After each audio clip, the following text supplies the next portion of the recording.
Atlanta's #1 radio stations, Swanky 93.3 and The Heat 94.6. Radio stations has you covered. Let's get turned up in the radio station. Let's amp up with K.L.P. From our studios to our newsroom at K.L.P. Entertainment. Listen on all major audio platforms like Spotify, iHeartRadio, Audacity, Apple Podcasts, Stitcher Podcasts, Google Podcasts, YouTube, and more.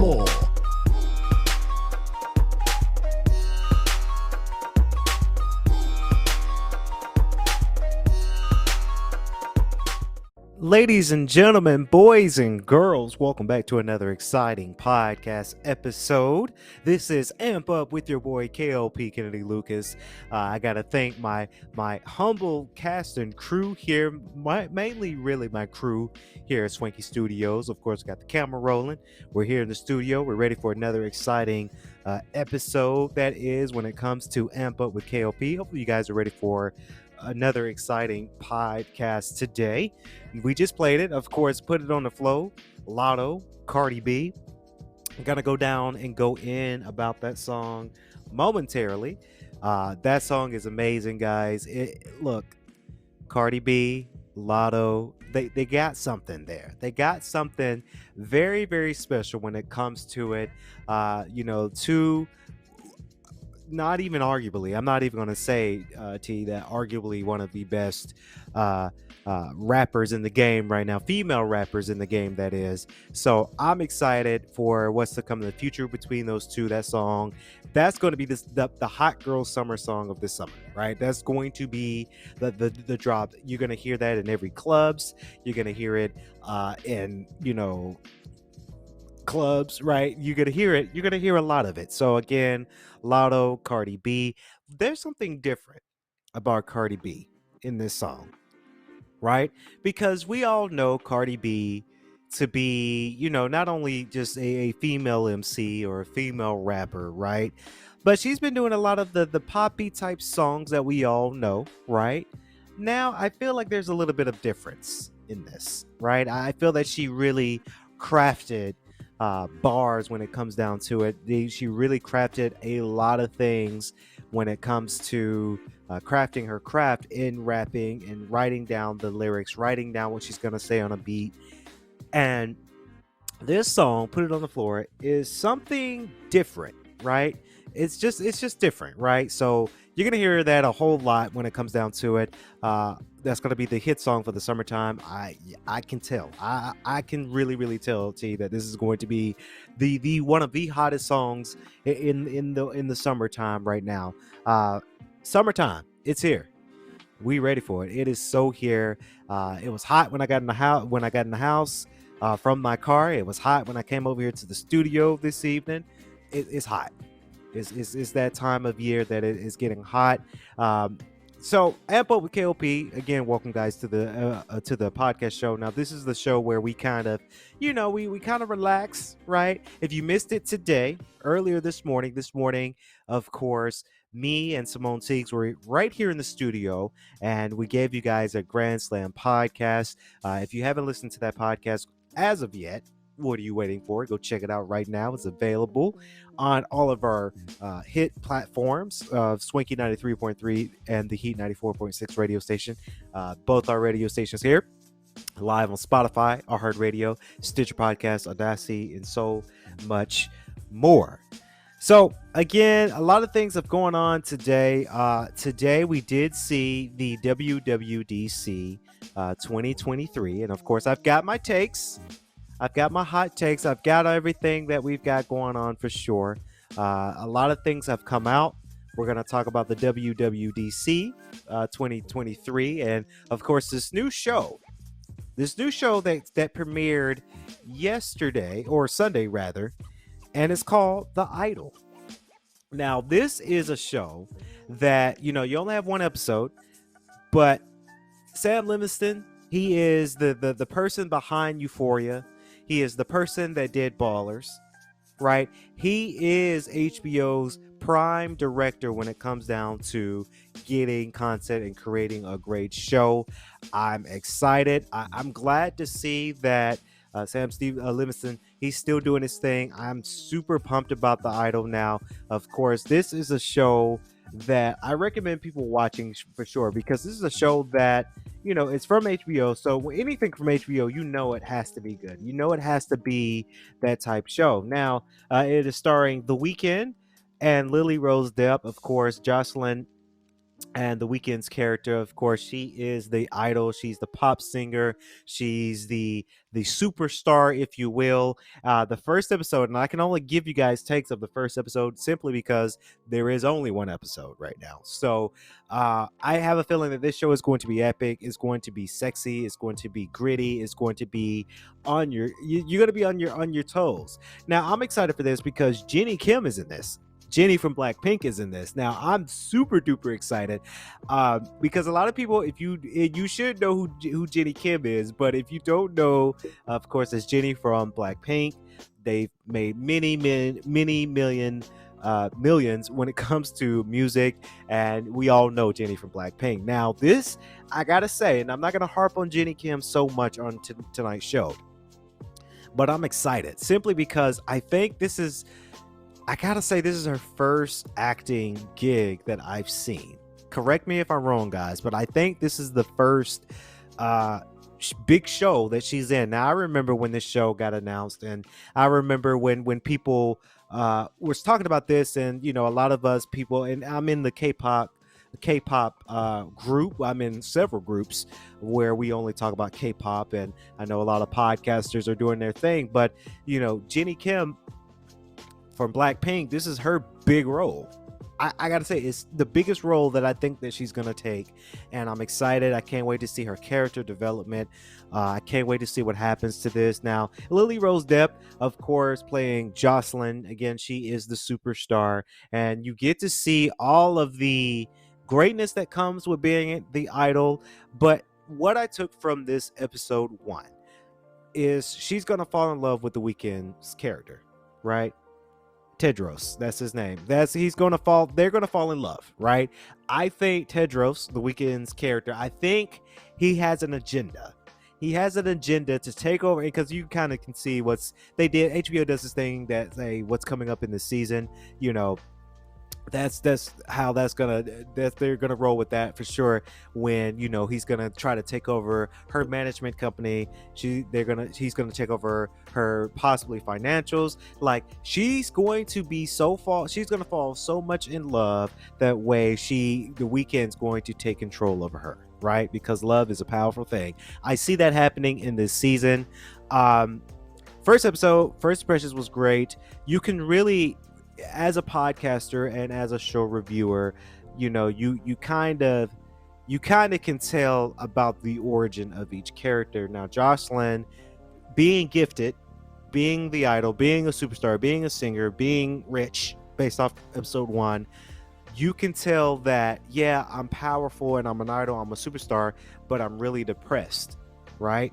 And that's why I kind of took from this episode that she is the idol, that everybody rides her coattails. Everybody's looking up to her because she's the money, right? But she's not really thoroughly enjoying what she does, right? So it's an exciting thing for that, for sure. They make love. She goes home. She pleasures herself in that one scene. So it really is good. And I just cannot wait to see what happens thoroughly within this whole season. It is fantastic, of course. And the one thing about this show is that you you're gonna notice that you're working with legit artists. The Weeknd, Jenny Kim, Troye Sivan, Susanna Sun. Yeah, these are all artists, right? So I'm glad that this show is catering to artists, who's going to be in the show and to really perform well. Hari Neff is in the show. She's a singer. You've got all of these characters, and it's very, very exciting for sure. So The Idol episode 1, it is available on Max. I know I'm still going to call Max HBO Max. I'm not going to call it Max. I'm probably gonna keep referring Max to HBO Max because that's where we kind of got started with it. But it's available on Max. This is a good one. Sam Livingston again. He's the guy that did Euphoria. He's the guy that did Ballers. Right? Those are two great shows from HBO. So I have no doubt in my mind that this show would not be good. Um, very very great show. Another great show that is very very I gotta say is very very good, and I gotta send our condolences. This is the Bling Empire is Netflix top reality show. The Bling Empire is a show where there's the a group of Asian culture that collides together. And Anna Shea died today. She died from a stroke at the age of 62. So our condolences for her family. Our condolences to all the cast members that are in this show, The Bling Empire. I've seen The Bling Empire. I've seen both seasons of The Bling Empire. It's a great one. It's really really a great show. I really recommend people watching it for Netflix because you get to see different personalities. Anna Shea was a person that was very lovable in the series. And it's just sad, it's very very sad because 62 in my eyes, 62 is very very young. And I wonder what they're going to do about the show. Like I know Netflix is going to continue the show, right? Because that's business. But I think everybody from Christine Chu, from Kane, I know Kane Lim, he's gonna take it the hardest. Jamie is gonna take it the hardest. Kevin is gonna take it the hardest. uh Kim Lee, I think, might take it the hardest. All of these people that's in this show, they look after Anna Shea, right? So Anna Shea is more of a was a mentor to everybody about being wealthy and knowing your culture and being wealthy within your culture. So um, it's sad. It's very, very sad. So our condolences to the family and the cast members from Bling Empire for Anna Shea. Anna Shea, may you rest in paradise. That's a sad way to go. It really is. It really is a sad way to go. Now, to the meat and potatoes of tonight's stream, if you will, we got to talk about WWDC 2023, Apple's latest event for the summertime. Of course, they did get announced. They announced a lot of great things when it comes down to it, of course. If you guys don't know, the Worldwide Developers Conference is a conference that starts on the 5th through the 9th. There's a whole week of opportunities, a whole week of press, there's a whole week of Tim Cook being the light of things when it comes down to a lot of things. Now, very, very excited for this press conference because we did get to see some things that are quite exciting for sure. We have coverage about, the latest update. Sonoma is the latest Mac update for all Mac users. Very, very exciting for sure. I get very excited when the next Mac OS update comes out because we do have Apple products obviously here in the studio, so we look forward to the newer updates when it comes down to it. We did get to see iOS 17, which is very very good. You can do they have it where it's like a contact poster, right? So if you're trying to contact somebody who also have a iPhone, you can tap your phone and it's all secure, and you're able to do a lot of things when it comes down to it. The new 15-inch MacBook Air, um, I'm Team Apple all the way, um, but it's interesting that they introduce all the new MacBooks when it's almost like, and I'm not gonna say almost like the same thing because this is probably different. It's good that we see a new 15-inch MacBook Air.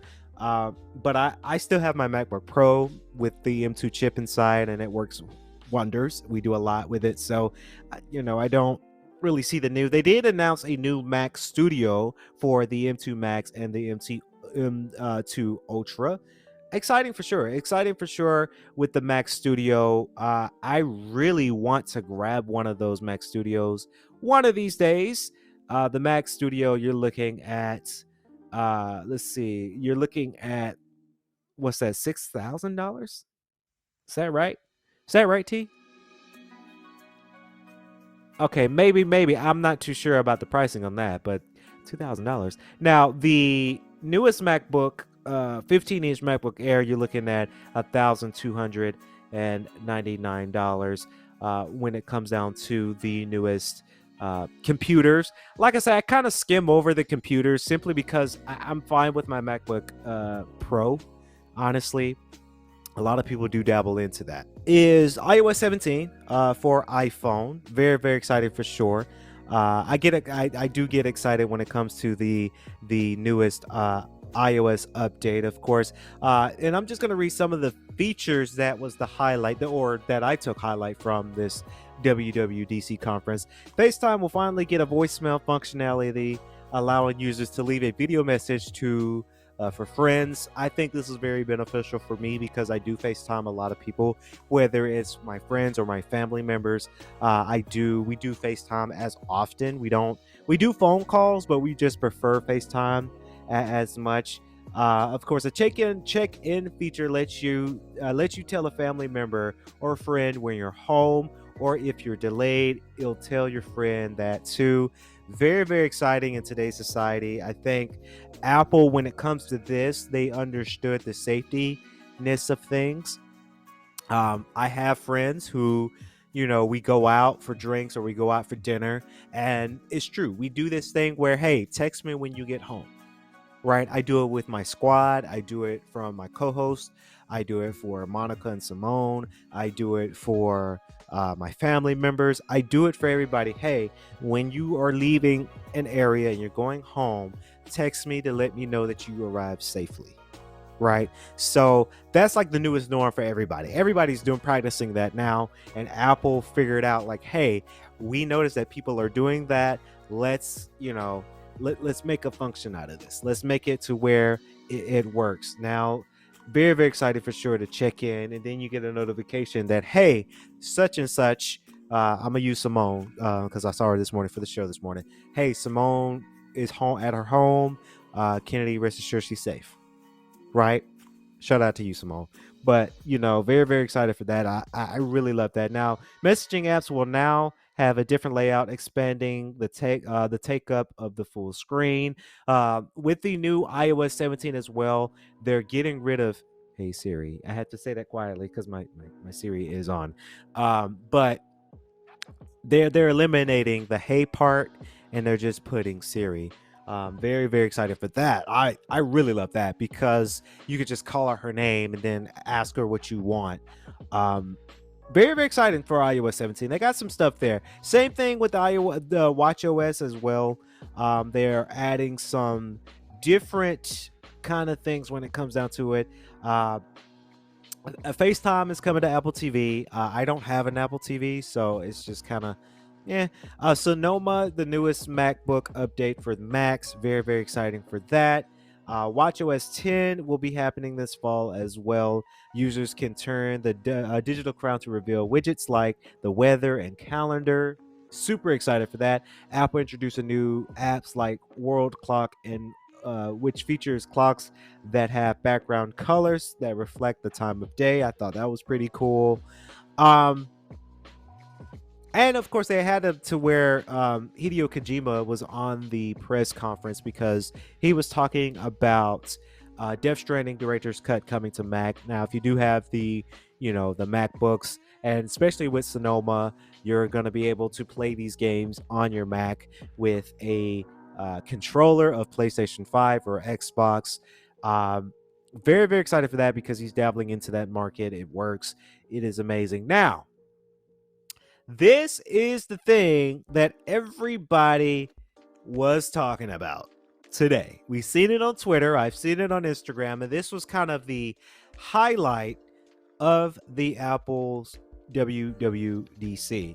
Now, Apple's new AR Vision Pro has a starting price point. And this thing, and we saw the press conference today, this thing looks swanky. I want one. I really do. I like the VR AR kind of concept to where you can work, right? They showed it in the video where you're able to have different apps and different displays on augmented reality wise, and you're able to connect your MacBook, your iPhone, or your iPad to this device, and you're able to work. I do see this from a film perspective, right? You can have a screen as big as you want because it's all AR, and then it can turn kind of into VR a little bit, and you're able to play around and do what you need to do, edit and get your thing out there, and it's like your own virtual studio, right? You can have the screen as big as you want, and then you can edit a scene or edit a movie. As a filmmaker, this is pretty swanky, right? I like the idea that they're channeling, you can have your own personal theater with the base of the headset, right?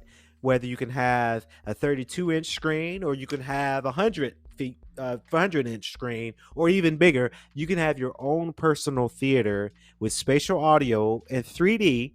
This one thing they announced too: if the movie is compatible and made in 3D, you can watch the movie in 3D by using this headset. It's quite amazing. You could do FaceTime. You could have like two blocks and you can really see them, and you can share your collaboration. If you're working, I do see this concept working for people who are in the industry. And if a company is paying for the headset, by gosh, they will pay for it. Here's the problem though. This new AR headset has a price tag of $3,500.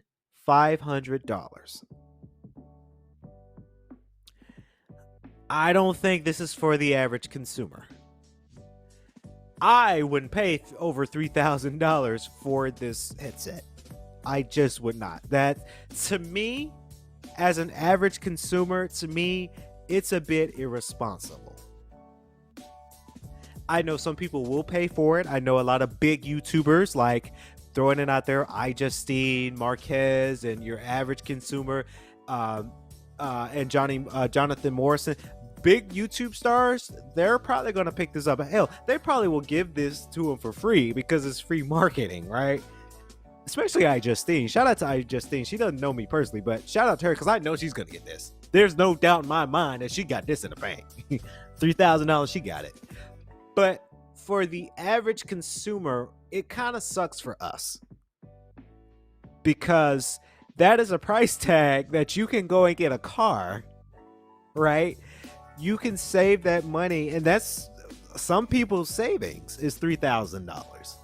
Some people use that money to buy a car. Some people use that money to buy a house, right? It sucks for us average consumers because there's no way in hell I'm gonna pay $3,500 for this headset. I look, Apple, you got something here. You really do. I really, really would, and I doubt that they're gonna do this, but if this headset was $600, I would have been like, I'm sold. I would have bought it today. It's not coming out until early next year. But if this headset was $600 or so, I would have said yes to it because I see the concept of having the theater, watching movies, checking emails, doing work. Because as you guys know, K.L.P. Entertainment, we're a news media company, right? So this is cool for what we need it for. We would use this heavily. But for us to spend $3,000, I don't see this happening. I don't see that this is the worth of the price. I'm sure with Apple, and sometimes Best Buy and Apple has this deal where they'll have something, and if you have good credit, you can pay monthly for it. I just don't see this being responsible. I just don't. It's cool, right? It's very, very cool. I know Apple's been talking about dabbling into AR and VR, and what we saw today at the WWDC, this was fantastic. I want one, I really do, but not for $3,000. I think this is not going to be for us. I think it's going to be for companies. I see film studios picking one of these up. I see big companies, big tech companies picking this up. I see big YouTubers picking this up. But for your average Joe like me and you, this ain't happening. It's $3,000. I could buy a house. I can pay my some of my loans with this kind of money, right? It's just, it sucks. It really does sucks for us our average consumers here. But it's cool. It's very, very cool. I can't wait to see the content that comes out of this. But maybe 7 years from now, when the iPhone 18 comes out, maybe this thing will be $500 7 years from now. But I don't see it being a huge target audiences for your average consumer, because you really got to think about it too. We're kind of in a recession right now too, right? A lot of people can barely afford groceries, so that's why people like me would say, okay, if people are struggling to get groceries, struggling to get gas, they're not gonna spend $3,000 for an Apple product. I look, Apple got it. You can have it. But I do see it along the lines 8 years from now. Yeah, I might see that this is going to be, $500 8-9 years from now, when the Apple Vision Pro 4 comes out. Then that's when the first one will be a little bit less, right? Cool concept, love it. But $3,000, comment below. Would you spend $3,499 for a AR headset from Apple? Would you pay for it, or would you pass on it? I've been seeing a lot of people on Twitter saying pass. And for me, if I could, I would. If I could, I would, but I can't. That's $3,000. I can't. Nah. So that's going to wrap it up here on the Amp Up with K.L.P. Kennedy Lucas. Of course, a little podcast for you guys. But comment below. Let me know what you think about this Apple, the WWDC as well. And that's going to wrap it up. If you're listening to or watching the video version of this, thank you so very much. We really appreciate you guys. Like, comment, and subscribe to our channel if you are new to it. And as always, if you're listening to the audio version of the show, share with your friends, letting you guys know that we were live here in the studio. So that's going to wrap it up here. Amp Up with K.L.P. Kennedy Lucas. As always, all I can say, stay safe, stay swanky. Peace. Atlanta's #1 radio stations, Swanky 93.3 and The Heat 94.6. Radio stations has you covered. Let's get turned up in the radio station. Let's amp up with KLP. From our studios to our newsroom at KLP Entertainment. Listen on all major audio platforms like Spotify, iHeartRadio, Audacity, Apple Podcasts, Stitcher Podcasts, Google Podcasts, YouTube, and more.